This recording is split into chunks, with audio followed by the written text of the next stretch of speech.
Hello friends, हम assistant technician production second shift के paper का पार्ट 2 देख रहे हैं। हम पार्ट 1 ऑलरेडी डिस्कस कर चुके हैं।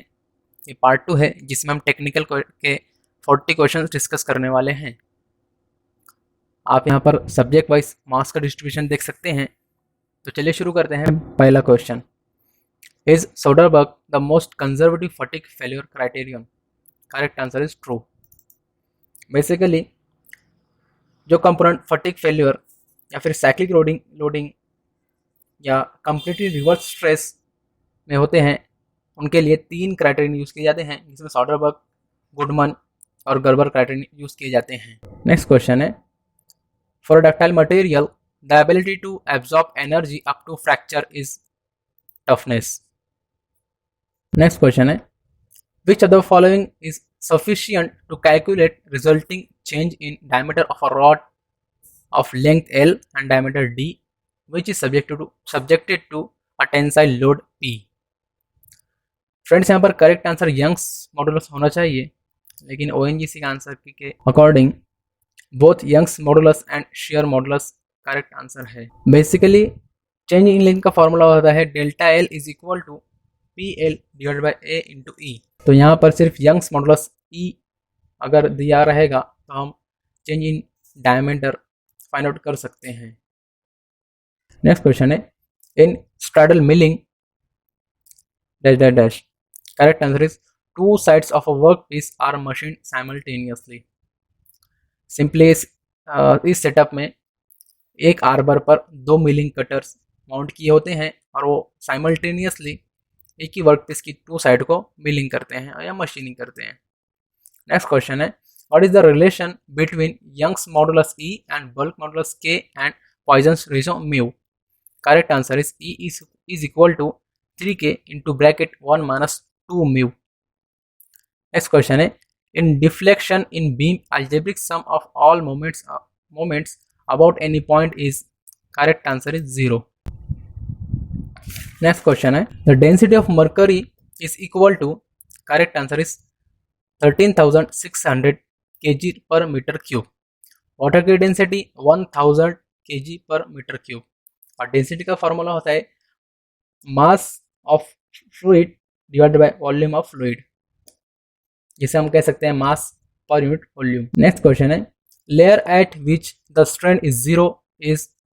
Correct answer is neutral layer.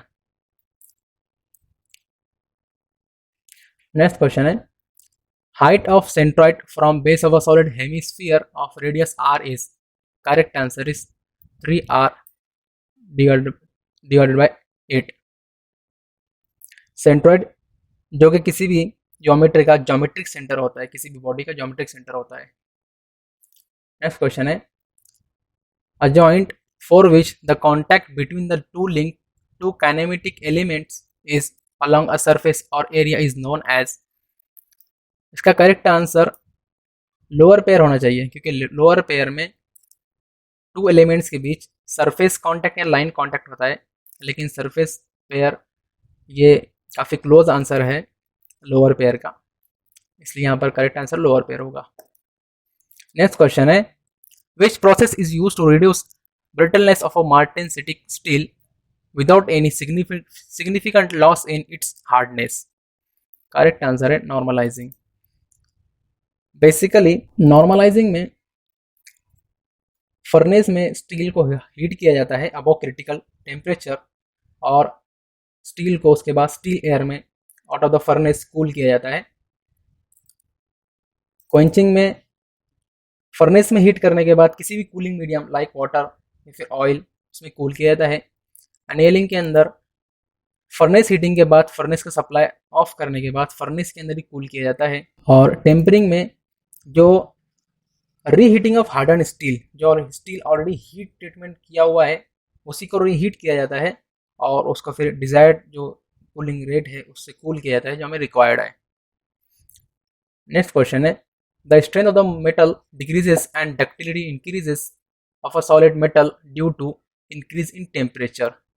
Temperature increase होने से मटेरियल की या मेटल की स्ट्रेंथ कम होगी और उसकी डक्टिलिटी इंक्रीज होगी।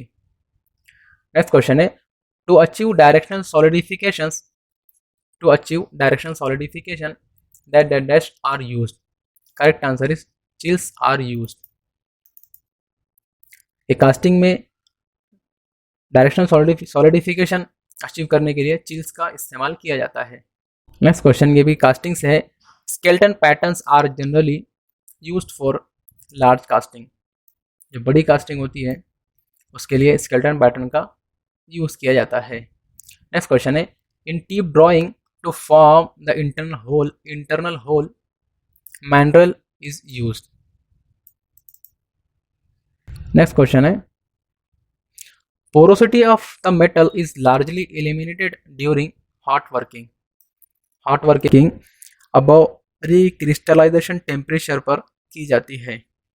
यहाँ पर न्यू ग्रेन्स फॉर्म होते हैं तो इसमें जो मेटल की पोरोसिटी और बहुत सारी जो प्रॉपर्टीज इंप्रूव होती हैं, पोरोसिटी एलिमिनेट हो जाती है टोटली। नेक्स्ट क्वेश्चन है what temperature the medium carbon steel can be forged. 750 degree Celsius to 1250 degree Celsius पर कार्बन स्टील की फोर्जिंग की जाती है। नेक्स्ट क्वेश्चन है that the dash are required for striking the moulding sand mass in the moulding box to compact it uniformly. Correct answer is rammer. Basically एक wooden tool होता है जिससे moulding sand जो होती है उसको, मोल्डिंग बॉक्स होता है जिसमें पैटर्न को रखने के बाद सैंड को कॉम्पैक्ट किया जाता है, उसमें उसको रैम किया जाता है, दबाया जाता है ये वुडन टूल के जरिए। नेक्स्ट क्वेश्चन है a body is said to be in equilibrium if. Correct answer is, यहाँ पर करेक्ट आंसर नहीं दिया हुआ है। कोई भी बॉडी इक्विलिब्रियम में कब रहेगा जब net force and net torque on the object is zero. मतलब जो बॉडी पर जो भी फोर्सेस एक्ट हो रहे हैं उनकी सम जीरो आना चाहिए और उस पर कोई टॉर्क नहीं होना चाहिए और कोई भी एक्सेलरेशन नहीं होना चाहिए। जो रिजल्टेंट फोर्स होता है बॉडी पर वो जीरो होता है और सम ऑफ मोमेंट भी जीरो होता है जो बॉडी इक्विलिब्रियम में होता है। नेक्स्ट क्वेश्चन है the torsional resistance of a shaft is not directly proportional to. Correct answer is moment of inertia of shaft section. Simply हम ये जो टॉर्शन इक्वेशन है T by J is equal to tau upon R is equal to G theta divide by L, इससे हम conclude कर सकते हैं। Next question है in DC welding straight polarity is when work piece is connected to positive terminal. Straight polarity के अंदर work piece को positive terminal से जोड़ा जाता है और जो टूल होता है उसे निगेटिव टर्मिनल से जोड़ा जाता है, और रिवर्स पोलैरिटी के अंदर वर्क पीस को निगेटिव टर्मिनल से और टूल को पॉजिटिव टर्मिनल से जोड़ा जाता है। नेक्स्ट क्वेश्चन है which type of chips is produced while machining a ductile material. Friends का correct answer continuous chip with build up edge, या हम कह सकते हैं कटिंग एज, ये होना चाहिए, but as per ONGC answer की correct answer is continuous. Next question है the CGS unit of viscosity is. Correct answer is poise. SI unit में विस्कोसिटी का यूनिट है न्यूटन सेकंड पर मीटर स्क्वायर। फ्रेंड्स यहाँ पर डायनेमिक विस्कोसिटी की बात की जा रही है और 1 poise is equal to 19 second पर मीटर स्क्वायर। नेक्स्ट क्वेश्चन है tool wear can occur due to diffusion, abrasion and oxidation. Correct answer, all options are correct. Next question है what are the main element of grinding wheel? Correct answer is both abrasives and bonding agents. Next question है when cutting speed will increase, the friction at the tool chip interface will decrease. जब cutting speed increase होगा तो जो friction है tool tip और chip के बीच में वो फ्रिक्शन कम होगा। नेक्स्ट क्वेश्चन है the process in which thermal energy is used for removing material is. Friends इसका आंसर दोनों करेक्ट हो सकता है, लेजर बीम मशीनिंग और प्लाज्मा आर्क मशीनिंग दोनों करेक्ट हो सकता है क्योंकि दोनों ही प्रोसेस में टेम्परेचर का यूज़ करके मेटल रिमूविंग या मशीनिंग की जाती है, लेकिन मोस्ट क्लोज आंसर इसका लेजर बीम मशीनिंग है जिसमें हाई टेम्परेचर का यूज़ करके या फिर थर्मल एनर्जी का यूज़ करके मटेरियल को मेल्ट करके मटेरियल रिमूविंग या मशीनिंग की जाती है। इसका आंसर प्लाज्मा आर्क मशीनिंग भी हो सकता है, क्योंकि ये भी थर्मल प्रोसेस है। ठीक है, नेक्स्ट क्वेश्चन है, in machining coefficient of friction at the tool chip interface is, correct answer is 0.455। Next question है, which of the following is most accurate, correct answer is optical projector.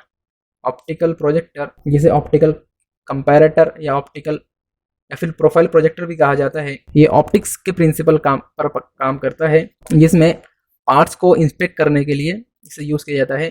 बहुत छोटे part जैसे gear profile हो गया, जिसमें जो है addendum डिडेंडम, उसका गियर पिच, छोटे कंपोनेंट्स को प्रोजेक्टर स्क्रीन पर एक मैग्नीफाइड इमेज तैयार की जाती है और वहाँ से जो कंपोनेंट को स्टडी किया जाता है और उसका डायमेंशन, उसकी ज्योमेट्री कंपोनेंट की वो देखी जाती है या फिर ऑब्जर्व की जाती है।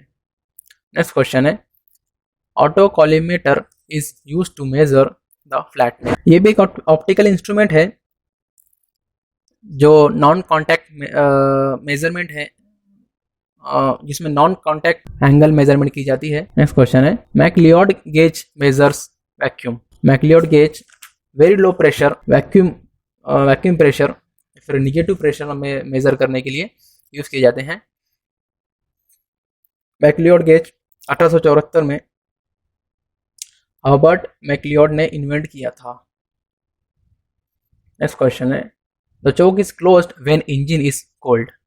कोल्ड कंडीशन में इंजन को स्टार्ट करने के लिए चोक दिया जाता है। चोक देना बेसिकली इंजन को रिच मिक्सचर सप्लाई करना होता है। रिच मिक्सचर मतलब उसमें एयर का क्वांटिटी कम होती है और फ्यूल की क्वांटिटी ज़्यादा होती है। नेक्स्ट क्वेश्चन है, loss due to incomplete combustion is the major problem in, correct answer is CI engine, means diesel engine या फिर compression ignition engine. Next question है, in a diesel engine the intake charge consist of air alone, correct answer is air alone, क्योंकि compression ignition engine में या फिर diesel engine में जो suction stroke होता है उसमें सिर्फ एयर इंजन में जाता है और पेट्रोल इंजन में सक्शन स्ट्रोक में मिक्सचर ऑफ पेट्रोल और एयर जाता है। नेक्स्ट क्वेश्चन है, what will happen to the power to weight ratio when the number of cylinders in multi cylinder engine increases, correct answer increases. Power to weight ratio एक unit को दूसरे unit से compare करने के लिए या फिर डिज़ाइन को कंपेयर करने के लिए यूज़ किया जाता है, जिसमें एक इंजन को दूसरे इंजन से कंपेयर किया जाता है। पावर टू वेट रेशियो से एक्चुअल परफॉर्मेंस इंजन का कैलकुलेट किया जाता है या देखा जाता है। नेक्स्ट क्वेश्चन है, the dimensional formula for surface tension is, correct answer is ML-1T²। Surface tension का बेसिकली यूनिट होता है न्यूटन पर मीटर। नेक्स्ट क्वेश्चन है, which of the following components of RAC consist of coils. Basically यहाँ पर RAC का full होगा refrigeration and air conditioning.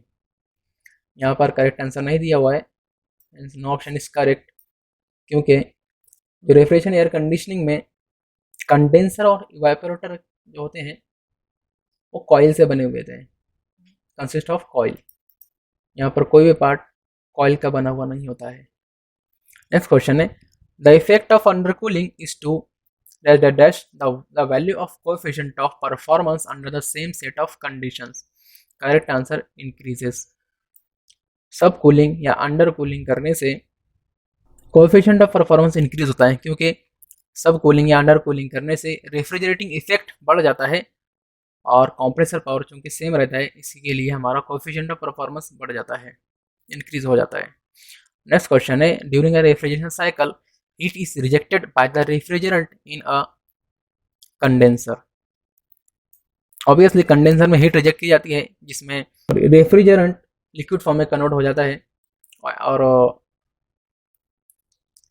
Next question है, during a refrigeration cycle the temperature of refrigerant increases in, correct answer is evaporator, but as per ONGC से answer की both evaporator and compressor, जो कि wrong answer है, क्योंकि evaporator के अंदर refrigerant heat absorb करता है, जो भी फूड या फिर जहाँ पर भी वो इवेपोरेटर इंस्टॉल होता है वहाँ से हीट एब्सॉर्ब करता है और उसमें रेफ्रिजरेशन का टेम्परेचर इंक्रीज होता है।